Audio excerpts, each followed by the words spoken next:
नमस्कार दोस्तों, आप सभी का स्वागत है वंदे भारत न्यूज में। मैं हूं आपके साथ साक्षी गुप्ता। ये बढ़ते हैं कुछ खास खबरों के साथ।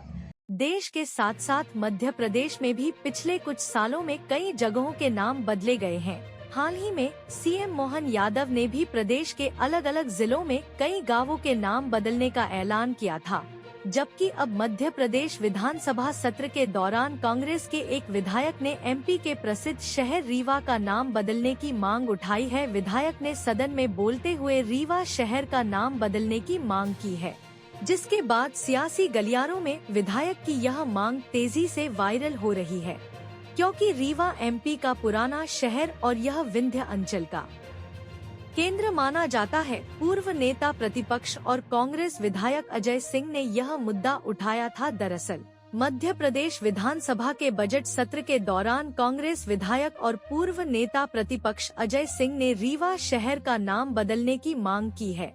उन्होंने विधानसभा अध्यक्ष नरेंद्र सिंह तोमर से कहा, रीवा शहर का नाम समदड़िया शहर किया जाना चाहिए, क्योंकि यह यहाँ रहने वाले सभी लोगों की डिमांड है। इस पर सरकार को गंभीरता से विचार करना चाहिए। बता दें कि अजय सिंह मध्य प्रदेश कांग्रेस के सीनियर नेता हैं और वह 2 बार मध्य प्रदेश विधानसभा में नेता प्रतिपक्ष भी रह चुके हैं। वह 7वीं बार विधानसभा पहुंचे हैं।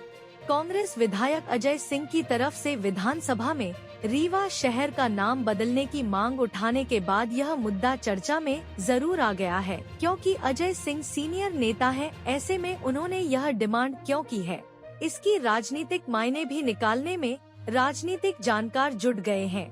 विधानसभा में प्रश्नकाल के दौरान जब कांग्रेस विधायक अभय मिश्रा ने सतना शहर में पॉलिटेक्निक की जमीन समदड़िया बिल्डर को देने का मामला उठाया, तो अजय सिंह ने कहा, रीवा का एक व्यक्ति कह रहा है कि अब तो रीवा का नाम समदड़िया शहर कर देना चाहिए। उन्होंने कहा कि रीवा शहर के रिडाइवर्सिफिकेशन में किसी तरह की दिक्कत नहीं है, लेकिन जिस तरह से समदड़िया ग्रुप में रीवा में उपकृत किया जा रहा है, उस पर सभी को दिक्कत है।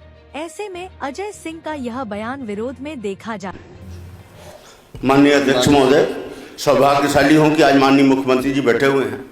कम से कम उनके कानों में एक चित्रण आ जाएगा। मेरा अनुपूरक द्वितीय अनुपूरक प्रश्न है। प्रश्नांक गा के उत्तर में परिशिष्ट छोटी ई का अवलोकन करें, जो सर्वाधिक महत्वपूर्ण है। आपके द्वारा मैंने रकबा वर्गफीट में मांगा था, आपने उसे अनुरूप रकबा दिया है। आपने जो स्वीकृत मूल्य दिया था उसको मैंने वर्गफीट में कन्वर्ट कर लिया है। रीवा बाल भारती स्कूल के सामने 1,61,458 वर्गफीट जमीन 2000 ऑफर मूल्य स्वीकृत किया है 2,291। सरकार को राजस्व मिला है मात्र 990 रुपए स्क्वायर फीट, बाजारू कीमत है 40,000 रुपए स्क्वायर फीट। पूर्व एसपी बंगले के सामने 50,784, ये मेरे प्रश्न के भाग इसलिए पढ़ना जरूरी है। स्वीकृत ऑफर मूल्य है 4,771 रुपए, मिले हैं शासन को राजस्व मात्र 273 रुपए, बाजारू कीमत है 45,000 रुपए स्क्वायर फीट। अभय जी, जो प्रश्न में न लिखा हो, लिखा है या जो उत्तर एक अलग अलग जो उत्तर में नहीं आया हो, आया है, उसको पूरे प्रश्न में पूछो। अब प्रश्न में भी है, नहीं उत्तर में भी आया, पूरा प्रश्न में ही पूछ रहा हूं। प्रश्न कर रहे हैं तो क्या मतलब? नहीं, अनुपूरक प्रश्न में ही जो इन्होंने चार्ट दिया है, हाँ, उस चार्ट में तो प्रश्न करो ना, उसी को पढ़ रहे हो। जब तक हम इसको नहीं बता, हम पहले रेट बता पाएंगे तब तो हमारा प्रश्न तैयार होगा, नहीं तो आपको भी कैसे समझ आएगा।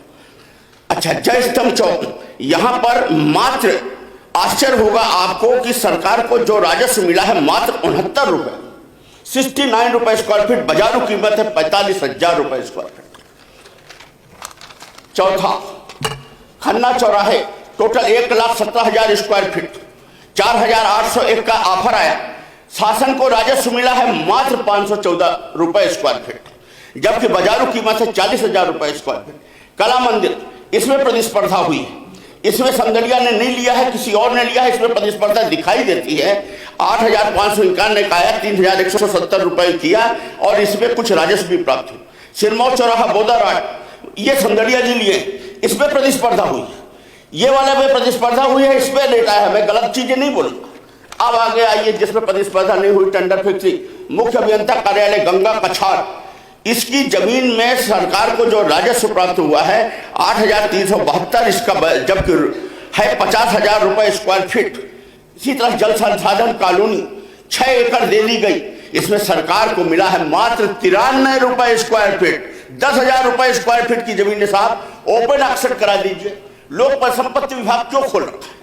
जब इसकी अदला बदली आपने उपरोक्त निविदाओं में सर्वर डाउन कर इन्होंने टेंडर फिक्सिंग की है, दोबारा काल तक नहीं किया। मेरे पूर्व में मेरे तारांकित प्रश्न 2342 दिनांक 19 जुलाई 2024 के प्रश्नांक के उत्तर में लेख किया गया था कि उपरोक्त संपत्तियों का शासकीय बाजारू कीमत बताया जाना संभव नहीं। आप बाजारू कीमत बताए जाने से मंत्री जी को जवाब देने दीजिए, बैठिए जी।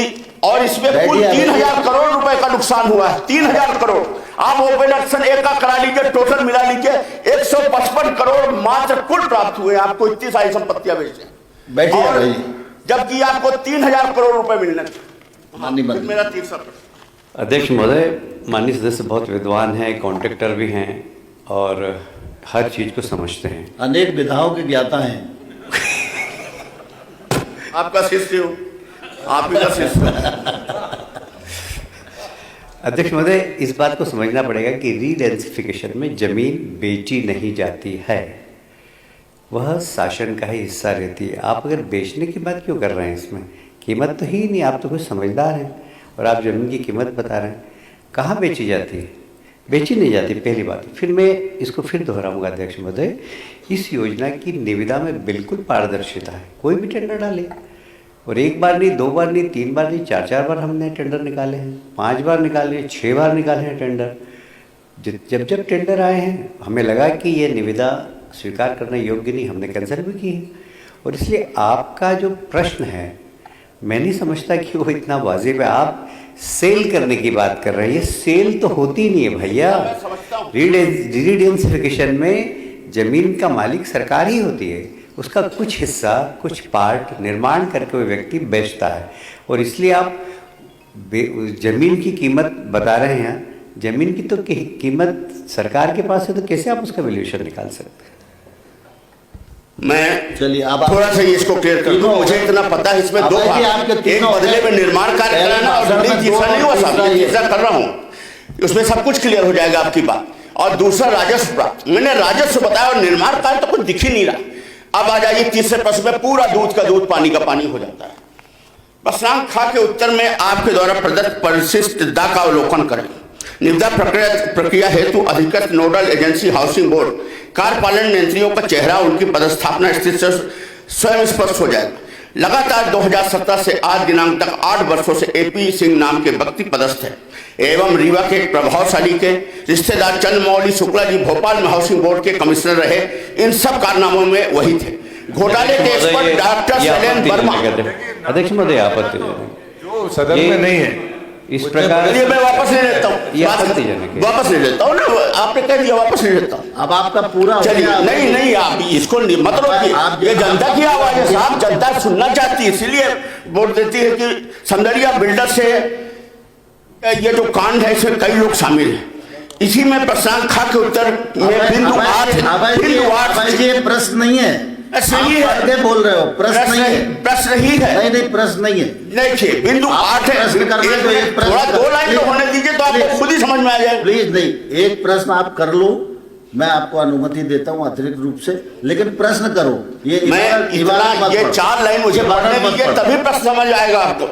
मैं ये बोल रहा हूं, बिंदु 8 चयन प्रक्रिया के बिंदु 2 को पढ़ा जावे। स्पष्ट उल्लेख है कि एक ही भूमि के एक भाग में सरकार द्वारा निर्माण, दूसरा भाग बिल्डर को दिया जाना अथवा कंपोजिट बिल्डिंग का प्रस्ताव बनाया जाए, किंतु ऐसा न होकर के एक भूमि के बदले अन्यत्र दे दिया गया।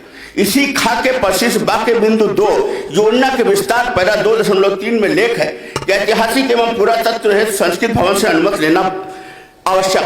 हमारे यहाँ जय स्तंभ में सरकार साहब, देश का स्वतंत्रता प्राप्ति माने स्वतंत्र होने के पहले भारत का पहला मान्यता प्राप्त अखबार भारत भ्राता कर्नल बलवंत सिंह ने वहां से चलाया था, जो बाद में दरबार का उसको क्यों भेज दिया गया? बोलना चाहेंगे? मेरा दूसरा ये है कि रिवर जैसे आज भी नहीं हुए।